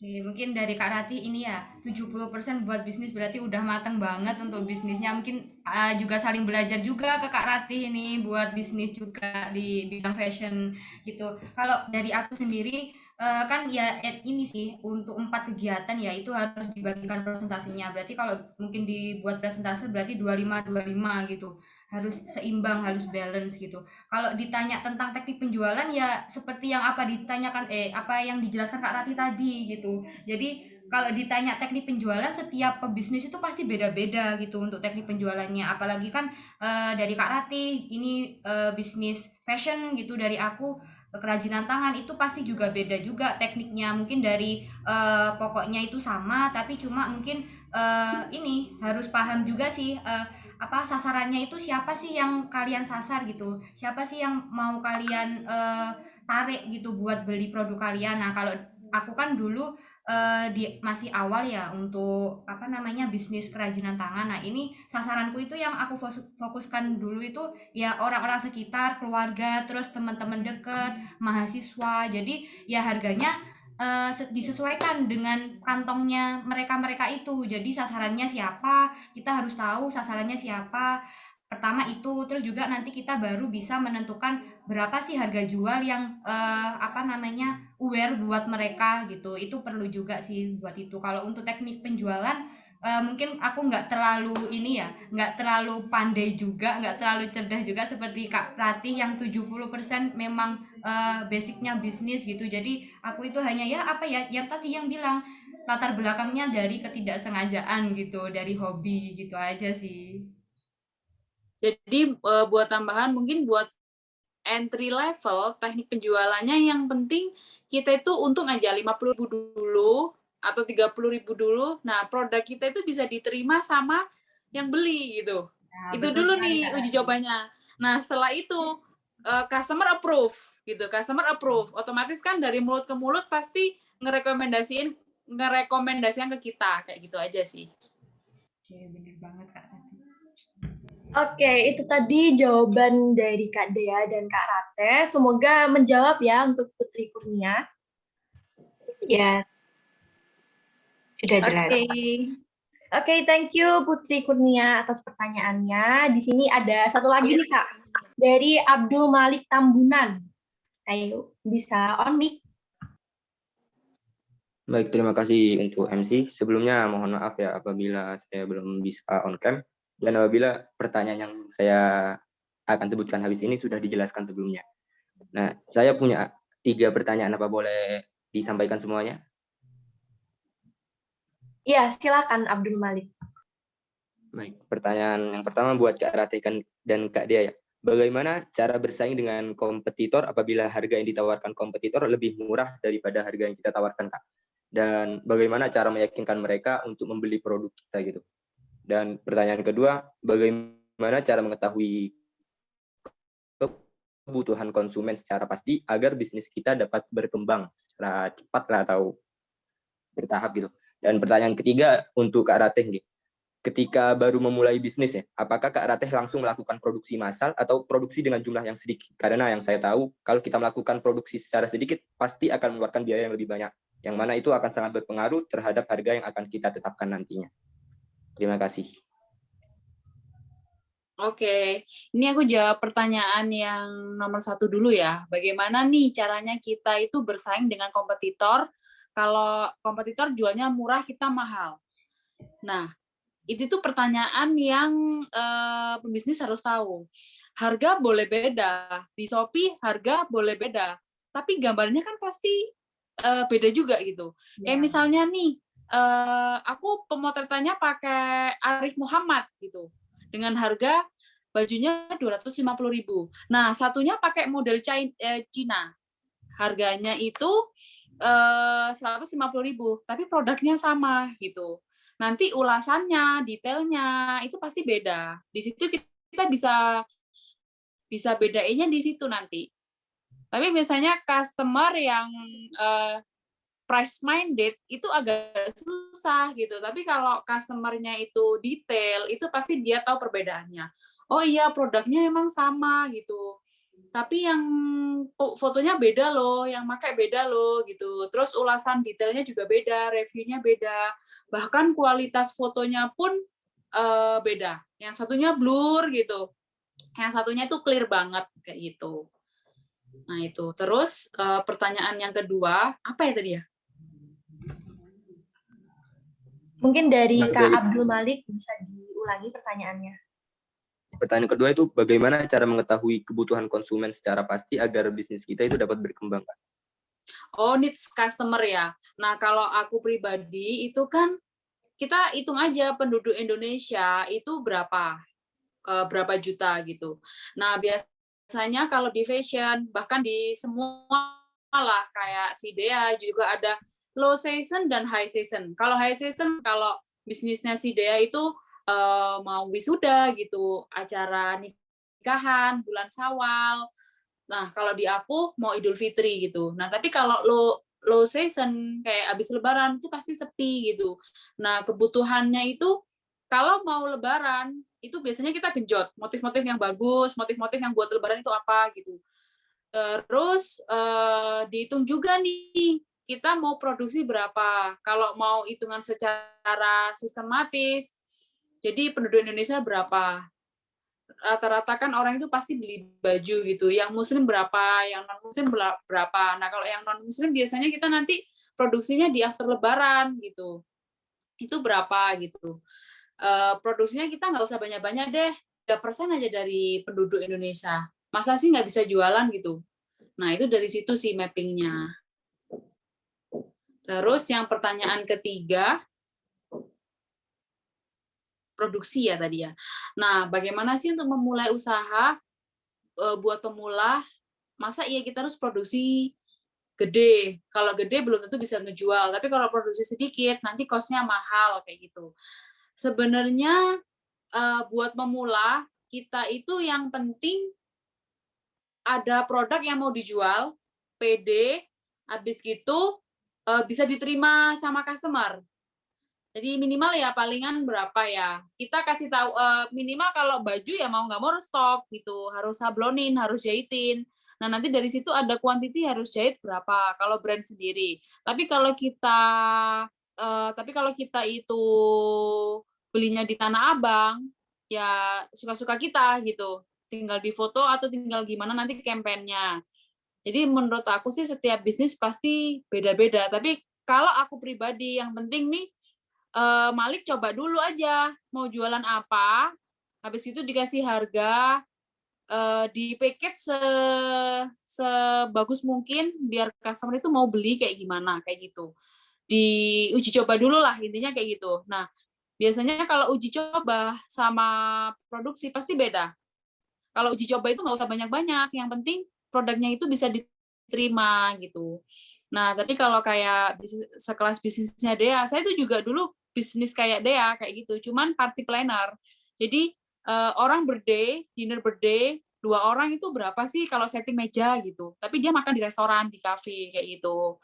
Jadi mejanya ada tulisannya, selamat ulang tahun 17 tahun, namanya siapa gitu. Temanya putih-putih atau pink-pink gitu. Kayak gitu. Nah, kalau jasa sih cuman butuh 1, 2, 3 aja ya. Kayak contohnya, kalau paket ini harganya segini, kalau paket ini harganya segini gitu. Nah, tapi kalau baju itu harus stok. Kayak gitu sih kalau menurut saya. Mungkin dia bisa tambahin ya. Oke, terima kasih Kak Rati. Tadi udah dijelaskan semua untuk pertanyaannya dari Abdul Malik. Mungkin aku sekedar nambahin ya. Untuk yang pertanyaan pertama tadi kan bagaimana sih jika pesaing itu harganya lebih murah daripada produk yang kita jual gitu.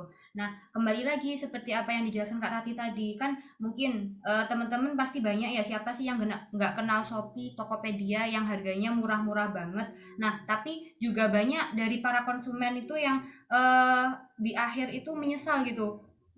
Beli di Shopee, di Tokopedia itu juga ada beberapa yang menyesal, apalagi kalau misal berkaitan dengan kerajinan tangan ya, buket ataupun hampers itu digambar itu bagus banget gitu, di gambar bagus, kelihatan besar banget, tapi kalau misal udah datang itu ternyata kecil, terus nggak sesuai apa yang ada di foto. Nah, itu dari situ mungkin kita sebagai penjual terutama kita harus setidaknya kalau misal memberikan gambar itu harus real pic dulu, dan dikasih detailnya ukurannya seberapa gitu. Jadi biar mengurangi lah setidaknya dari konsumen itu biar tidak kecewa terhadap produk kita gitu. Terus juga di situ kan setelah mereka beli, nah jangan lupa tanyain ke para konsumen bagaimana feedbacknya, bagaimana sih reviewnya setelah membeli dari produk kita. Itu juga perlu. Jadi pebisnis itu juga perlu menampung bagaimana sih pendapatnya dari konsumen terhadap kepuasan atau loyalitas setelah membeli produk kita. Itu juga perlu ditanyakan kepada konsumen gitu. Seberapa puaskah sih mereka dengan produk yang telah kita buat gitu, yang telah kita jual. Itu harus dipikirkan oleh para pebisnis untuk itu.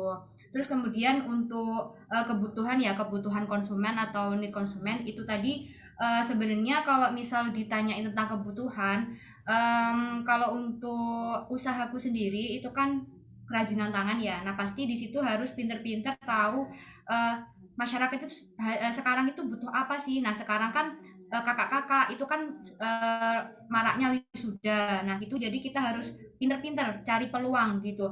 Kita kan juga pasti banyak relasi kan, banyak teman-teman. Nah di sini juga usahaku juga ini sih sebenarnya kerjasama, joinan, partnership dengan UKM sama Ormawa di Univ gitu. Jadi sebisa mungkin kita harus kita nggak apa-apa, nggak terlalu eksis di sosial media, tapi eksis itu perlu. Cuman kita harus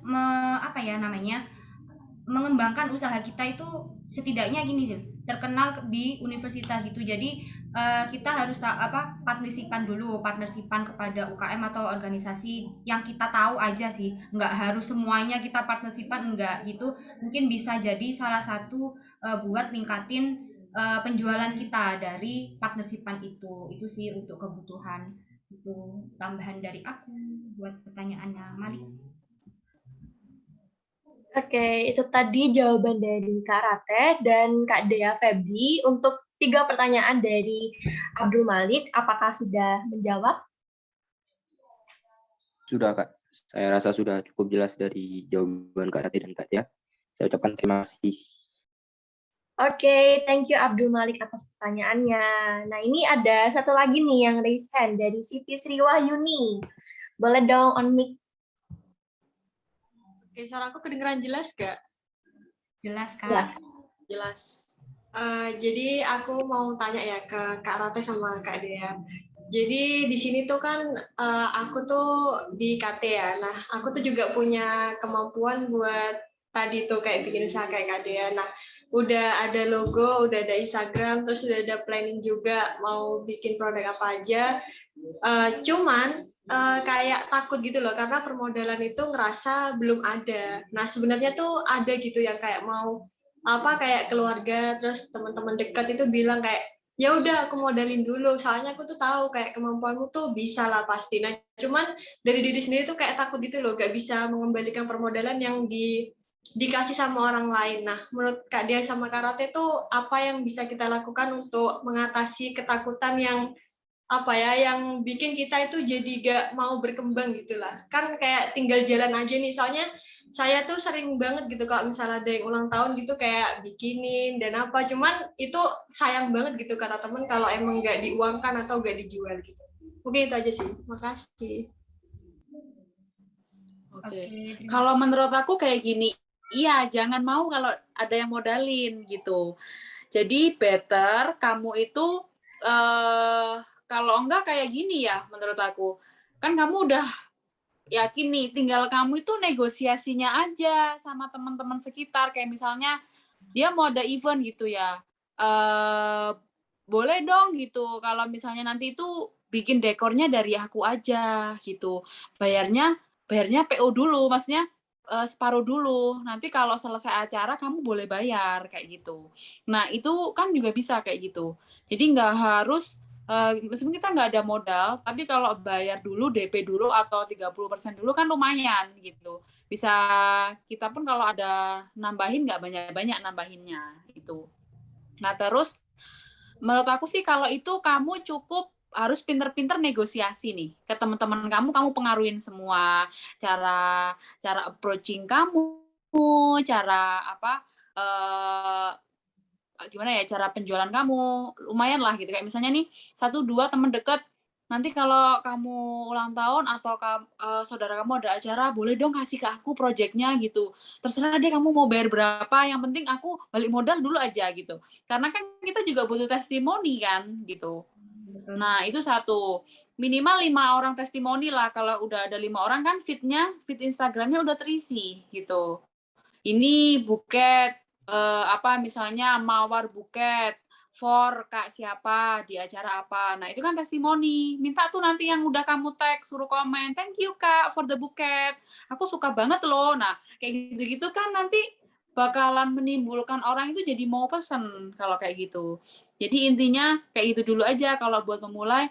Yang penting ada yang mau bayar modal, ya udah tambahin berapa lah buat ongkos itunya gitu. Kayak gitu sih kalau menurut aku. Oke, mungkin langsung aku jawab, nambahin dari jawabannya Kak Rati tadi. Nah, ini mungkin bisa buat sharing-sharing juga buat Ayu ya. Kan dulu kan juga aku belajar antara takut atau tidak. Nah, tapi tadi apa yang aku bilang di awal tadi, kita harus percaya diri dulu gitu. Kita harus nekat dulu. Kalau nggak ada tekad, kita ya nggak akan jalan gitu. Jadi kita udah punya imajinasi, kita udah punya planning lah, bisnis plan-nya gitu. Jadi itu tadi udah bagus permulaannya, udah buat logo, terus juga udah ada produk-produknya, apa yang mau dibuat, itu udah bagus banget, tinggal kita actionnya. Jadi plan itu perlu, tapi cuma yang lebih perlu itu actionnya gitu. Gimana sih action kita gitu. Seperti yang dikatakan Kak Rati tadi, bener banget buat pemula itu ya setidaknya kita ini aja pengaruhi teman-teman dekat kita. Kan pasti teman dekat kita bakal ada teman lagi, dia punya teman lagi. Nah, itu bakal meluas gitu. Jadi nggak perlu sehari kita dapat 5 orderan atau berapa, itu nggak perlu. Setidaknya 1 buat isi testimoni teman-teman aja. Kalau misal 1 testimoni konsumen puas, nah pasti nanti bakal mereka balik lagi gitu kalau puas dengan produk kita. Jadi dicoba dulu aja, yakinkan hati dulu gitu. Jadi percaya diri perlu, dan itu tadi setelah kita ikhtiar, kita tawakal gitu. Jadi itu perlu gitu. Jadi sekecil apapun usaha kita bosnya gitu. Itu semangat buat teman-teman pebisnis muda yang mau merintis bisnis gitu. Semangat teman-teman. Semangat juga buat Ayu ya. Baik, itu tadi jawaban dari Kak Rate dan Kak Dea Febri untuk pertanyaan dari Siti Sriwayuni.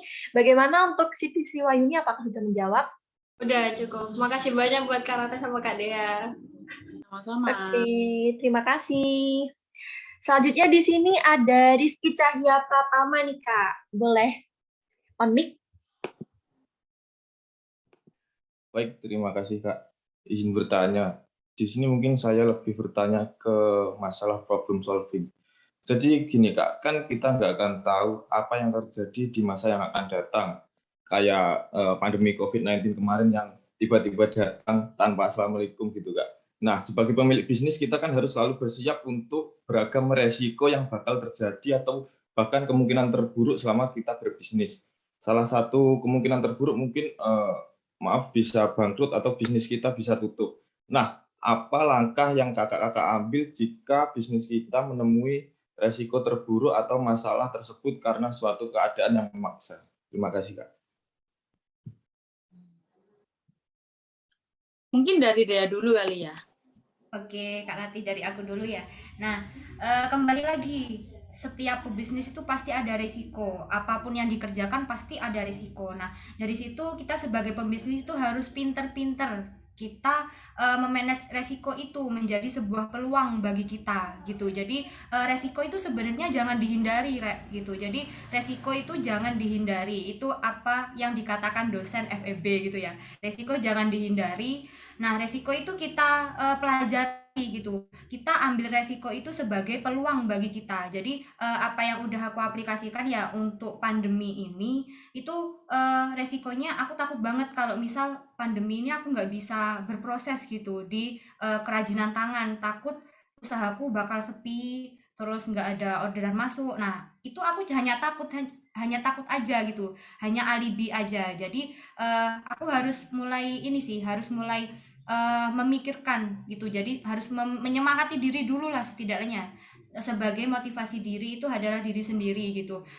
Gimana sih? Nah, kita resiko itu kita ubah dengan kayak ada Shopee, ada Tokped. Nah, itu kita pelajari dulu. Kan di situ ada Shopee. Pasti pandemi kan mereka di rumah semua kan. Di rumah semua, mereka juga bakal gabut gitu. Nah, dari situ aku mulai belajar sosmed, belajar Shopee. Nah, dari situ kita mulai terus juga pernikahan juga mulai sederhana kan, di situ banyak kerabat-kerabat itu pasti yang dukung, apa namanya, tolong dek buatin ini buatin itu gitu. Nah itu sebagai peluang gitu, jadi yang awalnya aku takutkan itu sebuah resiko, pandemi itu sebuah resiko, tapi suatu resiko itu harus kita manage sendiri gitu. Jadi motivasi kita itu adalah diri sendiri gitu. Jadi bagaimana sih kita memikirkan resiko itu di mindset kita gitu. Jadi jangan jadikan resiko itu sebagai beban gitu. Kalau di awal sudah jadi beban, ya kita kayak mau maju takut, mau mundur takut jatuh gitu. Jadi itu aja sih kalau dari aku untuk memanage resiko, jangan dihindari kalau resiko, tapi di manage gitu aja. Mungkin dari Kak Ratih mau menambahkan untuk itu. Oke. Sebentar ya, ini Rizky Cahya Pratama. Aku mau mengulangi lagi pertanyaannya. Tadi itu lebih ke bagaimana sih kalau bangkrut, problem solving-nya apa? Kayak gitu nggak? Iya Kak, betul sekali. Nah, sebenarnya pertanyaan itu nggak boleh ada gitu. Justru kalau Albert Einstein, dia bilang 99% masalah, 1% itu problem solving. Jadi 99 kalau kita tahu masalahnya, resiko-resikonya, itu gampang nanti nyelesainnya gitu. Nah, zaman sekarang orang yang belum memulai usaha itu malah ketakutannya dulu, nanti solusinya gimana? Justru enggak, kita itu kesusahannya apa sih gitu. Kita selesaikan dulu.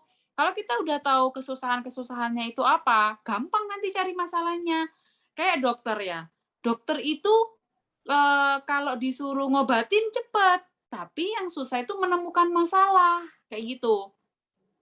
Nah, menurut aku bangkrut itu bangkrutnya kenapa gitu. Kita harus tahu dulu dan harus why-nya itu ada 9 misalnya. Oh, bangkrut karena ini, bangkrut karena ini, bangkrut karena ini gitu.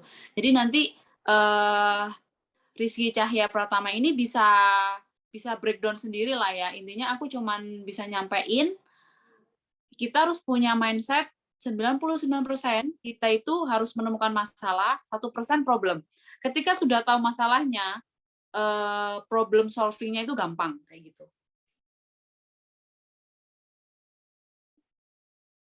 Oke, itu tadi jawaban dari Kak Dea Febi dan Kak Rate untuk pertanyaan dari Rizky Cahya Pratama. Mungkin ada feedback dari Rizky?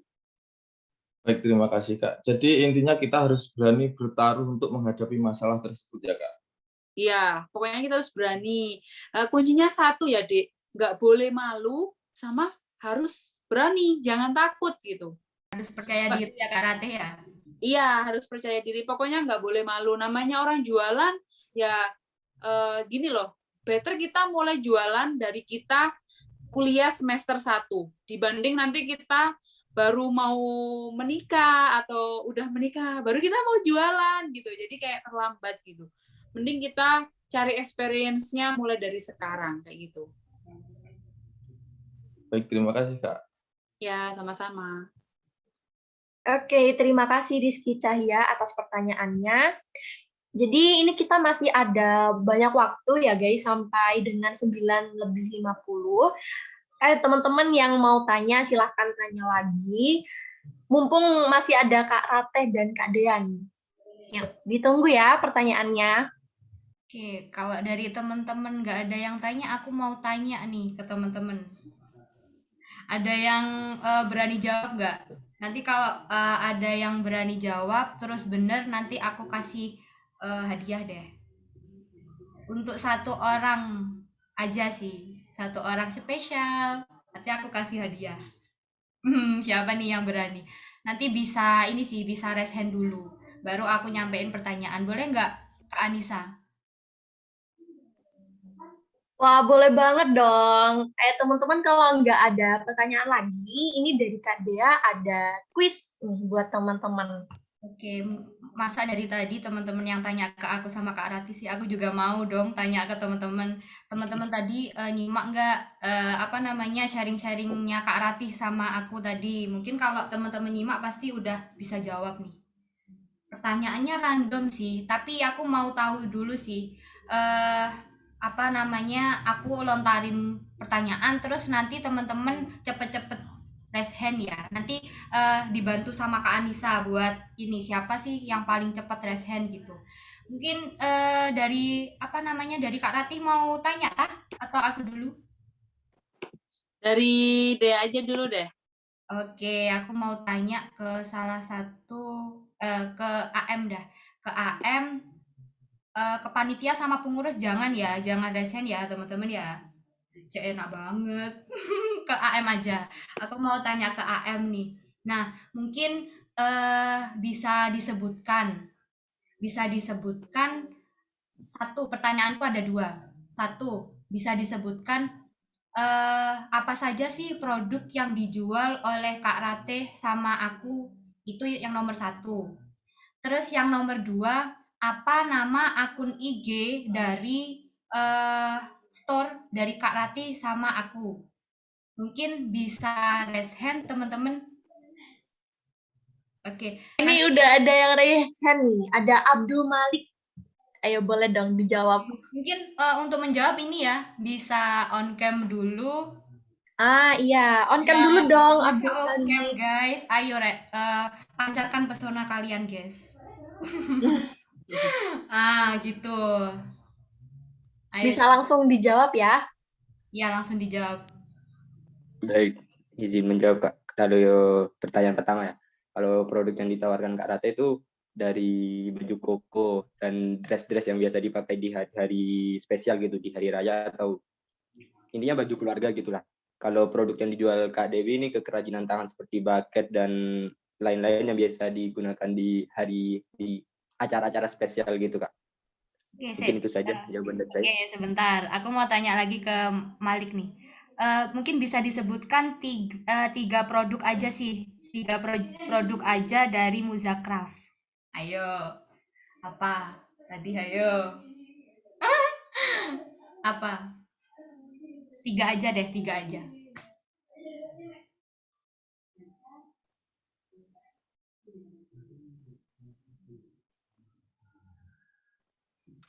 Ayo dari Abdul Malik bisa langsung dijawab ya. Tadi udah sempat dijelasin juga kok sama Kak Dea tentang produk apa aja.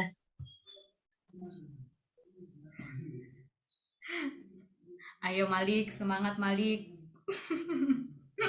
Bentar Kak, pada nge-lag Kak. Oh, oke.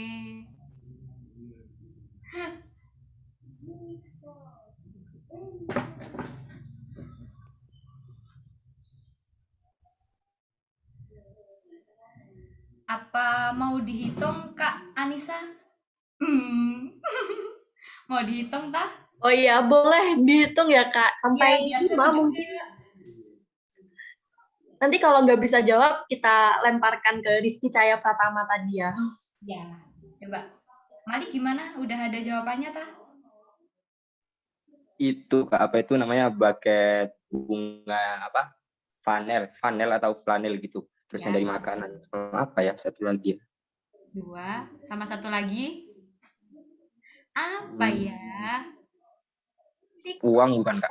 Bucket uang bukan? Berarti apa aja? Satu? Bucket apa itu? Bunga flanel. Oke, dua. Terus makanan. Bucket makanan. Iya. Tiga. Sama bucket uang bukan? Oke, kedua. oke, pertanyaan 1 benar. Sekarang dilanjut pertanyaan yang kedua.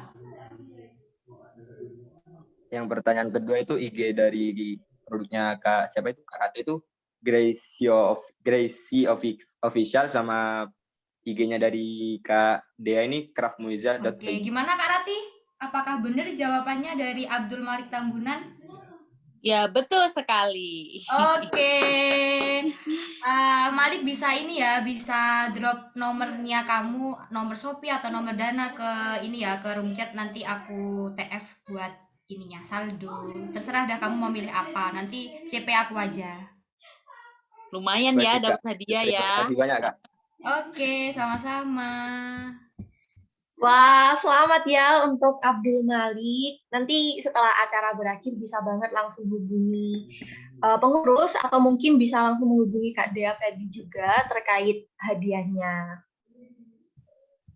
Oke, buat teman-teman yang tadi belum kebagian hadiah, belum kebagian menjawab pertanyaan dari Kak Feby, Kak Dea Feby, jangan sedih, jangan gundah, karena masih ada pertanyaan quiz dari Kak Rateh dengan hadiah yang tentunya tidak kalah menarik ya guys. Jadi untuk sistemnya sama kayak tadi, yaitu siapa cepat dia dapat ya guys. Jadi kalian kalau tahu jawabannya bisa langsung riset terlebih dahulu baru on me. Oke, mungkin untuk pertanyaannya bisa dari Kak Rateh atau dari saya, Kak? Boleh dari Anissa aja deh yang ngelit. Oke, langsung saja untuk pertanyaan dari Kak Rateh yang pertama. Siap ya guys? Apa nama koleksi terakhir dari Gracie Official? Ayo. Siapa tadi ya yang pertama ini? Kayaknya Rizky Cahaya Pratama deh. Boleh dijawab, Rizky? Izin menjawab, Kak. Mungkin Diamond Series, Kak? Ya, Kak? Ya, betul sekali. Loh, kok malah cowok ya? Ceweknya mana ini? Kalah cepet, Kak, ceweknya. Oke, ntar dapat hadiah ya, baju koko ya, bisa dibuat acara atau sholat Jumat.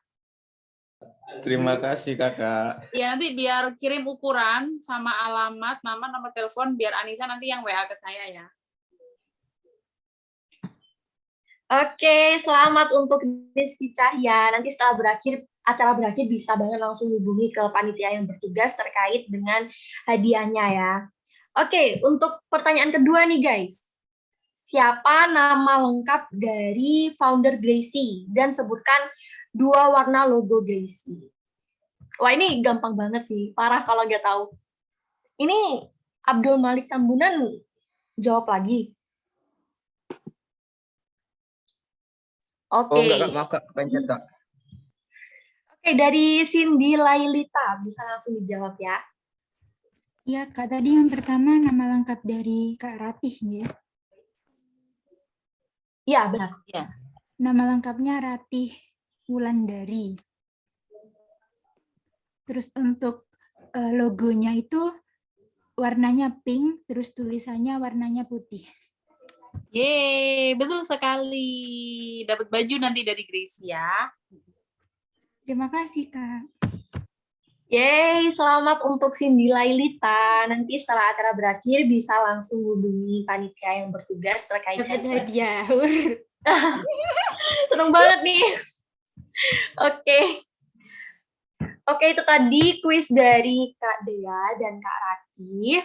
Selanjutnya di sini mungkin aku bakal membacakan hasil kesimpulan bincang-bincang dan diskusi dari kedua pemateri kita pada pagi hari ini. Jadi dari pembahasan tadi dapat disimpulkan bahwa untuk memulai bisnis kita itu nggak boleh takut untuk memulai, yang penting mulai aja, dan time management juga penting untuk keberlangsungan bisnis kita. Kita bisa memulai dengan membuat skala prioritas tentang hal apa saja yang perlu diprioritaskan terlebih dahulu. Oke, sekali lagi saya ucapkan terima kasih untuk kedua pemateri kita, baik Kak Rate dan Kak Dea atas waktunya yang telah diberikan kepada kami dan juga banyaknya informasi-informasi terkait bisnis yang tentunya akan sangat bermanfaat bagi teman-teman anggota muda semuanya. Oke, baik teman-teman yang berbahagia, sampailah kita pada penghujung acara Ore Manis pada hari ini. Saya Anissa selaku MC serta panitia yang bertugas mengucapkan terima kasih kepada para pemateri dan para anggota muda KSKM 2022 yang sangat antusias dalam mengikuti acara Oremanis dari awal hingga akhir. Nah, sebelum itu kita sesi dokumentasi terlebih dahulu ya guys. Mungkin untuk panitia boleh minta tolong untuk dokumentasi.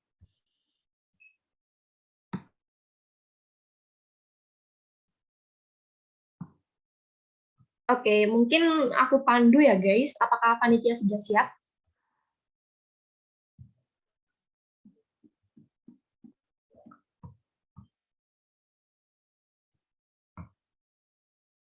Halo, panitia.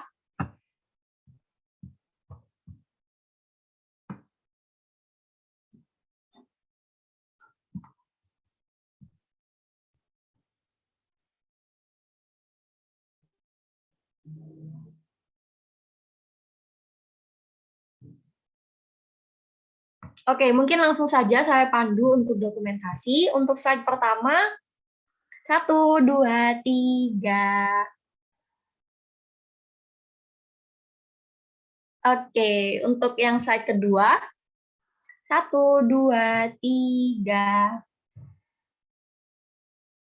Slide ketiga, 1, 2, 3. Dan yang slide terakhir, 1, 2, 3. Oke, untuk teman-teman semuanya, jangan lupa untuk mengisi link presensi yang telah dibagikan di room chat dengan melampirkan bukti berupa screenshot terhadap acara Oremanis Day 2 ini. Oke, jadi di pengakhir acara ini, marilah kita tutup acara pada hari ini dengan mengucapkan hamdalah bersama-sama. Alhamdulillahirabbil alamin. Akhir kata, wabillahi taufiq wal hidayah. Wassalamualaikum warahmatullahi wabarakatuh. Waalaikumsalam warahmatullahi wabarakatuh.